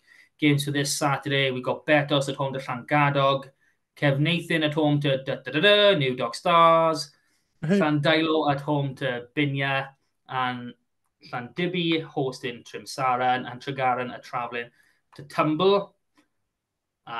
There is a game in the Cup. We got a Division 3 Cup quarter-final match. Larne are at home to Bryn Celyn. So big up Larne. Let's hope they can make it through to the semi-finals. We go into 5 West Central now, and Pennybank lost 31-0 at home to Seven Sisters. Games for this week, we got Cumgrach at home to Pont Yates, and Pantavennan hosting Ricos. Now, I've already spoken about this a few times. It's Cup week for the youth boys. So it's not just going to be the Scarlets ones we'll cover now. It's literally 4 games in each section, so I'll cover them all. In the Youth Bowl, the quarterfinals are a amalgamated Caldecott and Chepstow team against Abertwysog. Cwmbran at home to Kidwelly. Come on, Kidwelly. Gowerton at home to Abercynnan, and Rill at home to Cardiff Quins. Into the plate, we got Bargoed at home to Ebbw Vale. Bontland, which is an amalgamation of Pontarddulais and Swansea Uplands, at home to Llandaff. Our boys, Carmarthen Athletic, at home to Ruthen, and another one, Carmarthen Quins, at home to Morriston. And into the big boys now, into the Cup quarterfinals. Caerphilly are at home to Penlan/Dunvant. Gorseinon are at home to Pontypool United. An all-Scarlet clash. For some strange reason, they've been tagged together. Lampeter at home to Llandilo, and the last game is Merthyr against Ton Mawr. And that wraps up every single game that you want to be interested in for our community side of things. Right, so let's talk about some of the news then. So we've been putting this off. So we touched on it slightly there. So the new EDC Elite Domestic Competition has been the participants of it. Well, 9 of them have been announced. We think that Cardiff are going to be added to it, but the Scarlets representation in there is Llandovery and Carmarthen, and both of them were Carmarthen Quins. Sorry, I'll make the difference, but it means the world. So I think it's fair to say that from day one, both of these wanted to be in it. There was never any question of them not being in it. I think a lot of people are a little bit confused as to what this competition is going to be, because I think some people think it's a revamp of the Welsh Premiership, but it's not. It's a new development tournament that is part of a completely different board, and it's going to be played between September and December for the league format, and then there's going to be a cup competition after the Six Nations. The reason that there's a break at the Six Nations is so that there is no clash with the under-20 Six Nations. So that tells you who they expect to be playing in these teams. Is there's going to be players vying for the under-20s spot. So it's a development tournament first, I think it's fair to say. And yeah, like I said, a lot of the teams who are in it, especially the Scarlets contingent, always wanted to be in it. There was never any question of them not being in it, as far as I'm aware. I just don't want. I hope people don't think that this is like a revamped Premiership or trying to improve the Premiership, because it's not. It's a different thing that's serving a different purpose. Yeah, it's as though we've looked at the Currie Cup, we've looked at the NPC over in New Zealand. We're trying to emulate those sorts of things. I mean, personally, I think we should be going our own way and trying to do something slightly different. But what that is, again, that's something way out there. But as far as a next step level, this isn't your traditional home and away round robin. 18 plus games a season. This isn't that. This is a purely development focused, development based competition, and we're hoping it pays dividends. I know I just touched a little bit on a team that didn't make it, and for reasons no one has truly been able to fathom. But it's looking promising for the teams that are in it. It's just how it's going to work moving forward. Be interested to see. We know it's a Go on. 3-year ring fencing. So how do teams come up into it if they want to? There's a lot of things that are still unknown. I wouldn't be surprised if promotion and relegation, promotion to it and relegation from it almost never happens. Because I don't think it won't be based on a sporting thing. It won't be the winner of the Premiership gets promoted. It will be an application process and then duly considered and etc. etc. Yeah, like you said, it's just on the league length, like the not the September to April like typical league length.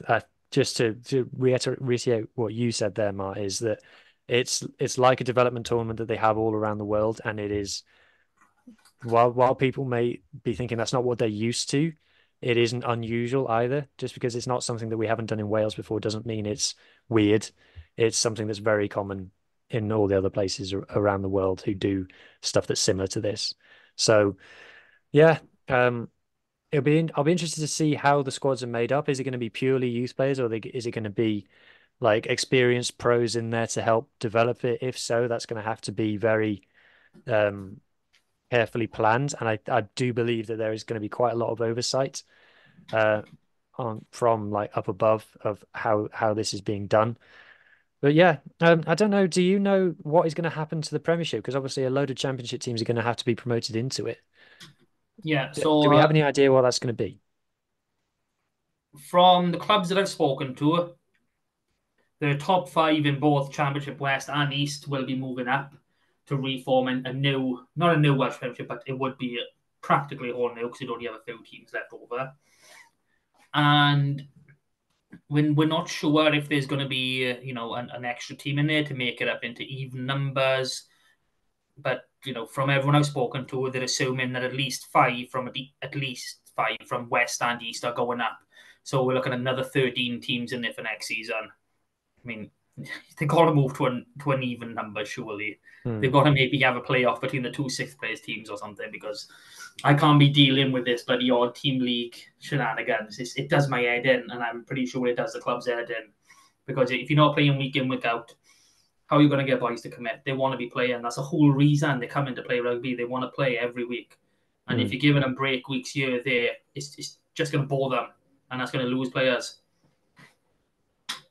Yeah, so I guess it's just wait and see from this point onwards. Congratulations to all the teams that have been put into it, and we do hope that it turns out that to achieve what we want it to do, which is produce players who are able to play for the regions and play at that level. So one team that's not going to be a part of it is Llanelli. So I'll let you lead the way on this one, Mark. So we've known pretty much what was going to be happening for a while, and it's been officially communicated during the week by the Scarlets, an official press release that essentially Llanelli RFC are no more. So I'll just let you share your thoughts on not just the fact that Llanelli RFC are essentially as they were no longer existing, but also the way it was communicated and things like that. Yeah, I mean, first of all, it's a massive cop-out from the Scarlets. They've said I can read the statement to you. They withdrew because of a lack of playing resources, and it wasn't playing resources. It was money. It was 100% money-based decision. Yes, money leads into how many players you got, but it was money first and foremost. There was around 100K gap in what they needed to produce, and they just didn't want to give it. And that's what began the withdrawal process. So if we move on from that, I mean, I'm I'm really annoyed and I'm really fucking pissed off, and I want to go to town on them. I really do. But if we move on from that, we go into what else the statement says, and it very clear, very plain. Llanelli RFC and the Scarlets are and always will be the same club. So in 2003, when regionalisation came in, Llanelli RFC became the Scarlets. And then a new Llanelli RFC baby was born, and that was put into the Welsh Premiership. That's basically what they're trying to tell us. Now, a lot of people don't care, but the 95% of the people that don't care are and always have been Llanelli RFC fans. And the people that do care are the ones who are from outside of Llanelli. So we've got something like 60 odd clubs in our area, and about 50 of them, I'd probably assume, and they probably feel a bit alienated by this, especially the fans, just because they've been told the team you've been supporting, your regional team you've been supporting, oh, it's not a region, it's a club. Now, I know when it all started, it was all about the standalone club status, but over the years, there's been developed, Llanelli Scarlets to Scarlets, and that was a sort of what at least I believe is then really taken on. Okay, we are a region, we do encompass everybody, but this statement basically says no, fuck that. We're not a region, we're still a club, and yeah, we'll just take all your best players. That's literally all I read it as. And as for me, I've given my 2 pence where I can. I'm a member of the Crease 16 board, so I voiced these decisions a few weeks ago when the letter came out, and it just was. How hard is it to say that we've evolved from just a club into a region as well? It's not hard to say that. You can say the name has evolved from Llanelli RFC to the Scarlets, but you can't say we've evolved from a club to a region. It's really not difficult. And facts are, obviously, Llanelli have always pulled players in from everywhere. There's no doubt of that. No one can argue that, because that was the highest level of rugby in West Wales. It just is what it is. But for them to just disacknowledge that what all these clubs are doing. Yeah, it was the way that it was worded for me was a bit of a cop out in that it was kind of trying to make out like Llanelli RFC aren't gone. They're still here. The Scarlets were always Llanelli, which is a little bit hard to take when Llanelli RFC and the Scarlets existed concurrently for 20 years. It's and I know this is going to be touching on a sore spot for a lot of people, and I'm sorry about that, but it's like, oh no, they're not gone. It's us. They're still here. They're just you've been looking at it wrong.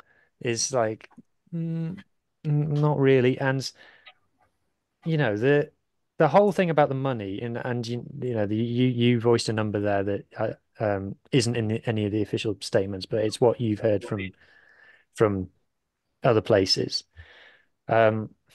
It it's kind of a little bit hard to accept. One of the reasons that it's hard to accept is Cardiff RFC is still going alongside Cardiff Rugby, and like Cardiff have Newport been RFC is still going. Cardiff have been double, triple broke like at times, and they've managed to keep Cardiff RFC going as well as the regional sides, but we haven't. And you look, someone pointed it out today, and I'm going to be very careful how I say this because I don't want it to come across in the wrong way. So there's something like 5 non-Welsh qualified players in our starting pack for tomorrow. Now, to be absolutely clear, I have no problem with that. The Scarlets has always been a team that had non-Welsh qualified players in it. And if you were looking at how you would build a regional side these days, you'd say young Welsh players and experienced non-Welsh qualified players. So I've got no problem with that. However, you have to look at the money that some of these players will have to be on to attract them to the Scarlets. And if the figures that you suggested there, Matt, are accurate, that's like one highly paid player's salary. And, I love all of the Scarlets players, even if it's like 3 or 4 highly paid Scarlets players' salaries. If you sat those players down and said to them, listen, it's you or Llanelli RFC, I don't think any one of them would say, oh, yeah, you should pick me. I think they'd all understand. So, if it's difficult not to see it as players in the first team have been prioritized over the existence of Llanelli RFC. And like I said, the way that the statement was worded for me was a little bit, well, no, it was a cop out in my opinion. The way it was worded and came out trying to kind of dismiss what has been the case for the last 20 years. So yeah, so it's a disappointing saga, especially after what the original statement was, which was, oh, Llanelli's going to be a development side and it's going to uh, be playing friendlies and things, and that never happens. And so I think people would be within their rights to feel misled about that. And yeah, I don't know. I think I've gone on enough there. It's just, you know, if the Scarlets had come out and said, "Listen, we haven't got the money to run both sides because Llanelli RFC are owned wholly by the Scarlets," and if they'd come out and said, "Look, we've made the hard decision," and just owned it and said, "We ain't got the money," and just cut it there, that would have sucked, but people I think would have learned to accept it. It's the it's the trying to tell people, no, you see, you've misunderstood. Trying to tell people that they've got the wrong end of the stick. That for me is something that I wouldn't have done. So I mean, the badge is gone. Yeah. That's the one. And okay, I'm not a big fan of the badge. I'm not a big fan of feathers in general, especially when it comes to Wales. But that's me personally. But this is over 150 years of history, and they're trying to bandwagon it on to the Scarlets. Yes, a lot of it can be transferred, and they are trying to say that, but not all of it. I mean, your colours are gone. I mean, Llanelli started as Navy. You know what I mean? They didn't start as the Scarlets. There's so many little things like that people, well, the people had. It was a knowledge of your history. I mean, the Scarlets, as in the Scarlets rugby side, only goes back to 2003. If you look for a side named Scarlets, you're not going to find it. If you look for a team nicknamed Scarlet, yes, you will, and that's the defining factor there. So if they wanted to do this, it should have been done in 2003. They should have. Okay, if you want to change the name, fine, by all means, but don't have Llanelli RFC with everything exactly the damn same in the Welsh Prem. They could have given them a different name or even called them seconds. It would have made that massive bit of difference. But here we stand 21 years later, and a lot of people with, a fair bit of salt rubbed in the wound. Yeah, And that's I think the because a lot of people we get it all the time. I'll just change the Scarlets name to Llanelli RFC, and I think if you were a fan, and this goes back to kind of my point about the age profile of some of the fan base as well, to be fair. Um, if these people were Llanelli fans beforehand, I can see it. Cool, I understand. But a lot of people aren't. And like Lee G, who's not here to give his opinion, he's unavailable tonight. He's very clear, like, I'm not a Llanelli fan, I'm a Scarlets fan, and they are different for him. Um, so, I've said on the pod before, I'm an outsider. I completely admit to that. And there was a time when I was like, yeah, just call it Llanelli. I don't see what the big fuss is. But since I've gotten to speak to more people around it, I've understood why that doesn't work for some people. And I do think it is I do think there is a responsibility for the Scarlets to be representative of the region as a whole. And that's what's so good about this Origins round. And the Scarlets, to be fair, a couple of other bits of news that I think we should touch on before we go. They've announced a few initiatives, haven't they, about what they're going to do around the Origins round. What were some of the other things they were going to do? Can you remember? Yeah, they put out a statement. I'm going to avoid part of that statement because it might not seem like much on the front of it, but it's a big shot to crease 16. So let me try and find the where is it? I'm flying blind by a bit. This is normally Lee's bloody forte, finding all the stuff. Oh, here we go. Supporters update on community and match day experience. Oh, yes, yeah. They basically just talked about everything that they're currently doing. So part of the URC round, running the mini festivals, which brilliant, absolutely great. They've always done it. I think the last one my boy played in was the one before the Clermont game, which was pretty good. More to that, they do player visits where not quite often you get first teamers. You get people on the fringes. Like I think 2 years ago we had Harry and Sam O'Connor come out for our club. Sometimes you get the big boys if you're lucky, but they'll come. They'll run a training session with one of the hub officers. You get all flags, you get all stuff, and obviously they do the initiatives where you can have tickets for really cheap, etc., etc. This is something new for this season, which I like. They've been inviting schools into the captain's runs, on the Thursday and Friday mornings, which, I think that's an absolutely brilliant thing to do. And there's no harm or foul in doing it. It's not as though you're going to give away trade secrets to a bunch of school children. So why not do it? And fair play to them. That's one they've hit the nail right on the head with. So I will congratulate that. Getting the kids to go down there, I don't think my kids' school had much notice. I think it was on the Monday. We were told they could go down on the Thursday. But other than that, absolutely brilliant. I made my boy take his ball down. Got a few extra signatures. We're going well. Almost filled up for this season. I'm happy with that. What's this? They've started a new inclusive community club, which has been delivered at Coleg Cigar every Wednesday. And they're looking at setting up more clubs in Ammanford, Carmarthen, Haverfordwest, and Aberystwyth. They also hosted a deaf inclusion event before Christmas. So, another great looking outside of just the Scarlets and what they want to develop. They've also got a wheelchair rugby roadshow planned for April across all 3 counties. So across Carmarthenshire, Pembrokeshire, Ceredigion, for anyone who's outside of these areas. And they're also, the community team, which is which I just mentioned, hub officers, so people employed by the Scarlets or WRU to go into schools and do rugby sessions. They're also facilitating 30 of these fit, fed, fun camps around the region in socially deprived areas. Yeah.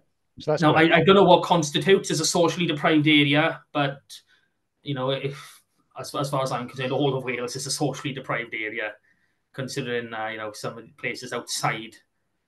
But, that's just me. I'm just weird like that. They're hosting a walk-in rugby touch festival at Dyfrdwy Aman School, which was last Friday. So I haven't heard anything of that. So I'll have to check in on that. And another thing they started this season was a sporting memories club. So more for older gentlemen to come in and just retell some of their favourite stories about when they've been at Stradey Park or whatever. And Roy Burgess, who scored that try in 1972 against the All Blacks, he actually brought that ball in quite recently. And as we heard from Javan Sebastian, he's still very much involved in the world of rugby, heading up he's heavily involved in the Carmarthen schools, Dewar Shield side. So, very knowledgeable person we're there to talk to. And so there's a lot of great stuff in there. I'm not going to touch on the next part of the letter because it pisses me off.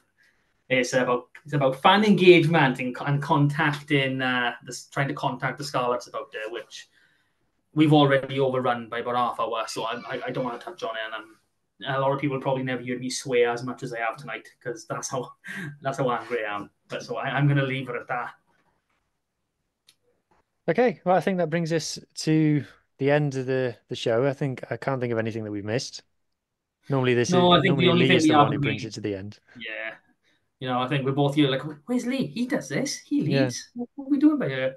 But no, I know Lee promised a few weeks ago that we'd look through the tables and stuff, the community game, and we just haven't got around to it. We do plan on doing it.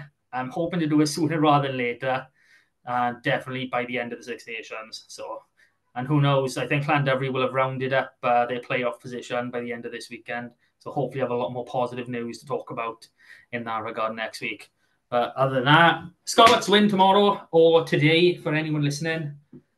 And yeah, that's it. Thank you for listening, and we'll see you next week. Cheers, everybody.